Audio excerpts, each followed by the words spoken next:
to my channel. Happy New Year, happy 2024. I am back and I am feeling excited. I feel like 2023 was hell on earth for me, as you guys know, but I made a promise to myself in 2023 that I would be more consistent with my YouTube. Life took a few wrong turns, but we're starting afresh and let's have some fun this year. Let's make some beautiful memories, and we're going to kick off the year with a little chatty, get ready with me before going for a dog walk. And I hope you like watching this video. Please hit subscribe and let's get straight into it. It's 2024 and I am being a consistent queen. We will see how long this lasts, but I'm hoping to post regular content. I would love to do once a week, but if I could do once a month, I'll be buzzing. That's only 12 videos, so 12 to 52 seems a lot more doable.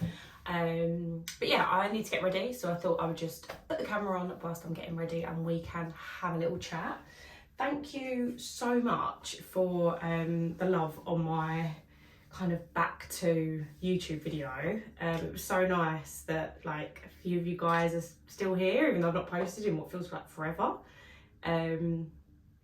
Yeah, so this year my motto for the year is worry less, enjoy more, which, considering I have chronic anxiety, that is a big challenge. I was watching TikTok the other day and someone said that New Year is like basically a made up concept by Western society, because the original New Year is done by nature. So like New Year is actually when spring breaks. So at the moment we should just be hibernating and stocking up basically, which made me feel a lot better. Like I'm not really a New Year's resolution kind of girl, because I don't feel like you need a new year to make a change. I mean, my sobriety date is the 21st of February, so that definitely wasn't a New Year's resolution. I mean, I went into that year planning on being as drunk as humanly possible, and I succeeded. So, but speaking of sobriety, this month marks the first month of the new team for Sober Book Club. So as you guys know, I am one of the directors for Sober Book Club. It was myself, Emily, and there's been a few other people over the span of the founding of the book club. So, but now Emily is working on some amazing projects. So she's very kindly kind of handed the reins over to us. So it works out really well, because there's now a team of 6 of us, I believe. So Emily will still be kind of involved, but she's not going to be as involved.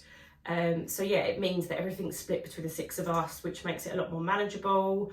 I will be focusing a lot on social media because that's where my kind of strengths lie. So yeah, I'm really excited. So we're reading like a self-help rather than quick lit book this month, which is always nice to mix it up. It's by an author I've not heard of. I'll link it below for you guys. But yeah, I'm really excited to get back into reading. I challenged myself to read, I think, 30 books last year. And needless to say, I did not read 30 books. I don't know what my total is actually. I'll have to check and I'll put it on the screen. But yeah.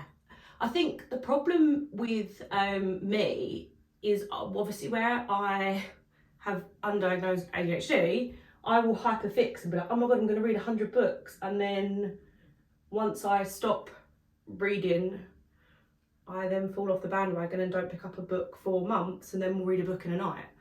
So yeah, I've not updated my Goodreads. So I need to update that to see actually what my total is, because I know that I've got at least 2 books that I haven't put on there. Not that I think that's going to make a massive difference, but you know, it all counts for something. So obviously we're going into the first year without our son. So Christmas was really hard. I think going into Christmas, my second sober Christmas and my first Christmas as a mother of an angel, I definitely underestimated how hard it would be. Like, the temptation to relapse was really, really high, because I just felt, I was definitely like in my pity party, and I was definitely like, you know, what's the point of being sober, and, you know, if I can't have my baby, I might as well go out and get paralytic. And hindsight is such a beautiful thing, because I listen to myself now and I think, like, the person that I was before I got sober doesn't even align with the person I am now. Like, she's like a second removed distant cousin, you know? Like, I would never go to a bar, but, you know, I wouldn't be partying with her. I would be comforting her, giving her a big old hug and saying, you know, life doesn't have to be so dark. And, you know, I am surprised, but no, I am surprised that I'm still sober, because I feel like I was really tested this Christmas. You know, it's been a massively like grief heavy Christmas this year for all my family and my loved ones. So I think everyone seemed, whether they were drinking more, if it was just that I was hypersensitive, I don't know, but it felt like there was drink and babies everywhere. Like, the two things that I can't have in my head. And that was really hard. Like, I was just like, when am I going to get a break? You know, when am I going to get some respite? And I did say to Danny, I was like, I kind of wish we'd just gone away. But then I also think, like, that first Christmas at home will still need to be done. So I'm glad that we just got it done. You know, we just had it. It happened. I had a good cry on Christmas Day, let all my emotions out. And I'm just living life, you know? We're surviving, not thriving, but that's okay. And I feel like now that I'm through that, you know, after Christmas, I literally spent 2 days in bed. I was just in complete burnout. Like, I just feel like I'd worn my mask for like weeks on end, like building myself up to Christmas. So, oh, this is a new product, by the way. It's called By Ellie on TikTok shop, believe it or not. And it's a brow texture. I'm still getting used to it, but it's nice so far. So they have a brow texture and a brow soap. The brow soap is for more like laminated, you know, not going to move. This is more just to give your brows a bit of texture. Obviously, I have my brows tinted and laminated, but you know, we like a little brow product. Yeah, so Christmas done. Glad it's over. Feel a lot more positive going into this year. Like, there's so much going on this year for me in terms of like personal life. So obviously getting more involved in the book club is so exciting. Like, the book club has been such a pivotal part of my sobriety, especially in my early days, like having that community and having like something to talk about that's like sober related but isn't just the war stories, is, yeah, so important. And then obviously we're going to Thailand. Still not booked or what we need to book though, guys. So if you've got any recommendations, please do put them below, because I'm none the wiser. We've booked a hotel in Bangkok, then we're going up to Chiang Mai, and we booked a hotel there, and we booked our flight down to Krabi. And after that, not a clue. A few people are saying to me, like, just go with the wind, but I'm not a go with the wind kind of girl. Like, I'm sorry, like, I would love to be that spontaneous. But I also think because we're only going for 2 weeks, we don't really have the luxury to be spontaneous. Like, if we don't book things, they're not happening. So yeah, so we will be booking as much as humanly possible. I mean, don't get me wrong, like, if things change, I'm not one of them people that's like, no, we've booked this, we've got to stick to it. But just going to such a faraway country, like, you don't speak the language, I don't know my way around. Like, I'd rather just know that I've got like a skeleton plan, so to speak.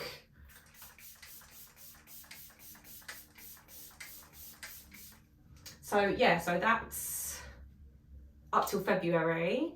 Then we've got our birthdays in May, and then June, Danny's going on my stepdad's stag, which is going to be carnage, and I'm absolutely dreading it, to be honest with you, because like, it's going to be like Lads on Tour. Like, it's going to be like, do you know, like when we was all like 17 and 18 and we all went to like Malia and Iron Napa?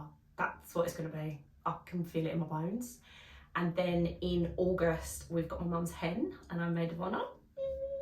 So excited. And then in September, they get married. So I feel like this year there is so much good going on that it gives me little things to push through, if that makes sense. Like, I feel like the last 6 months of January of 2023 have just been like doom vibes. So I'm just so ready now for new year, new vibes, just chilled, relaxed, you know, taking each day as it comes, no expectations. Yes, all these things are planned, but you know, we're just gonna move out the wind and hope for the best, basically. I'm not stressing. You know, in terms of babies, like, I would love to try again, but we need to obviously speak to my doctors. My midwife, the bereavement midwife, has been amazing, just to work out what that really looks like, because obviously when I had my when you have your debrief after you have a stillbirth, you go in 6 weeks later and they've done all the tests. So they check your placenta, they check your genetics, your bloods, everything, so they can work out the why. With Joey, there wasn't the why. My placenta erupted, I went into preeclampsia, then I went into HELP, and he couldn't survive because there was nothing going to him. So it was completely random, which in one breath is good because it means there's no reason it should happen again. But in the other breath, it's like, well, there was no reason it should have happened. But obviously, because I've had a stillbirth and because I've had HELP and nearly died, my next pregnancy will be like super high risk. So I'll have to have really regular appointments. Like, I think I'll have to have like weekly appointments, if not like fortnightly appointments, which obviously in a normal pregnancy, you have a scan at 12 weeks, then you have a scan at 20 weeks. And I don't think you have another scan until 28 or 30 weeks. So like, it's a big difference. So I don't know what that means in terms of like traveling, because obviously like we're going to Budapest in June. I forgot to mention that. We're going to see Coldplay out there.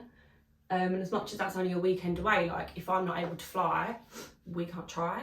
And obviously then we've got Mum's wedding, which is abroad. So we really need to like get our ducks in order, and kind of speak to them and just get the full picture of like what trying for a baby means for us. Like, it's not going to be simple now, you know, it's going to be a very, very different experience. And equally, like, I don't want to try until I know that we're both like, I guess, like mentally prepared, because it's quite common after you've had one stillbirth to have other losses, like whether that be miscarriage, ectopic. It may not be another stillbirth, but it may be that they've only had one placenta to look at. So it could be that my body doesn't produce good placentas. So like, we don't know going back into that road if we'll be in the same position. And obviously we need to prepare ourselves for that, which is terrifying, because you just want to have a baby, you know, you just want to be able to go, right, we're going to try for a baby, right, we're pregnant, right, we're going to have a baby. But unfortunately for us, that just isn't what happens. And it may be different, you know, this time may be different. We may have a really healthy pregnancy, you know, all may go well, but I don't know that. So we need to obviously find out the plan of action, work out what it means for us, and then fit that into our lives. Because I think my biggest fear of trying again is that my whole life is going to be being pregnant, because like, I know cases where people have been like bedbound for the whole pregnancy. Like, I work in an office, I have to go to work every day, like I want to go to work every day.